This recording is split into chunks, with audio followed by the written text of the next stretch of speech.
సంవత్సరాల తరబడి ఎన్ని మందులు వాడినా మీ మోకాల నొప్పులు తగ్గట్లేదా? ప్రాణ పెయిన్ క్లినిక్ లో అత్యాధునిక చికిత్స. ఏపీలో జనసేన పోటీ చేయని స్థానాల్లో ఆ పార్టీ సింబల్ గాజు గ్లాసు గుర్తును ఇండిపెండెంట్లకు ఎన్నికల అధికారులు కేటాయిస్తున్నారు. దీనిపై కూటమి నేతలు అభ్యంతరం వ్యక్తం చేస్తున్నా ఈసీ పట్టించుకోవడం లేదని వాపోతున్నారు. దీంతో ఈసీ నిర్ణయంపై ఏపీ హైకోర్టులో జనసేన పిటిషన్ వేసింది.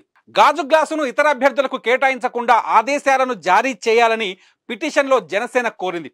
జనసేన పిటిషన్ పై విచారణను హైకోర్టు బుధవారానికి వాయిదా వేసింది. మరోవైపు ఇదే అంశంలో తమ వాదనలు వినిపించేందుకు టీడీపీ కూడా అనుబంధ పిటిషన్ వేసింది.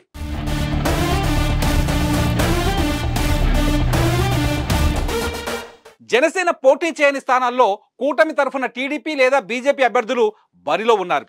ఈ స్థానాల్లో గాజు గ్లాసు గుర్తును ఇతరులకు కేటాయిస్తే జనసేన మద్దతుదారులు తికమక పడే అవకాశం ఉంది. గ్లాసును జనసేన గుర్తుగా భావించి ఇండిపెండెంట్ అభ్యర్థికి పొరపాటున ఓటు వేసే పరిస్థితి ఉంది. అదే జరిగితే కూటమికి నష్టం జరుగుతుంది. ఈ నేపథ్యంలో జనసేన హైకోర్టును ఆశ్రయించింది. ఇప్పటికే టీడీపీ, జనసేన, బీజేపీ నేతలు ఏపీలోని అన్ని నియోజకవర్గాల్లో విస్తృతంగా ప్రచారం చేస్తున్నారు. కూటమి మేనిఫెస్టో కూడా రిలీజ్ చేసింది. దీంతో పెద్ద ఎత్తున ప్రజల్లో మమేకమవుతూ గెలుపు కోసం కూటమి అభ్యర్థులు ప్రచారం చేస్తున్నారు. ఇటువంటి తరుణంలో ఇండిపెండెంట్ అభ్యర్థులకు గాజు గ్లాసు గుర్తు కేటాయింపుపై ఆందోళన వ్యక్తం చేస్తున్నారు కూటమి నాయకులు.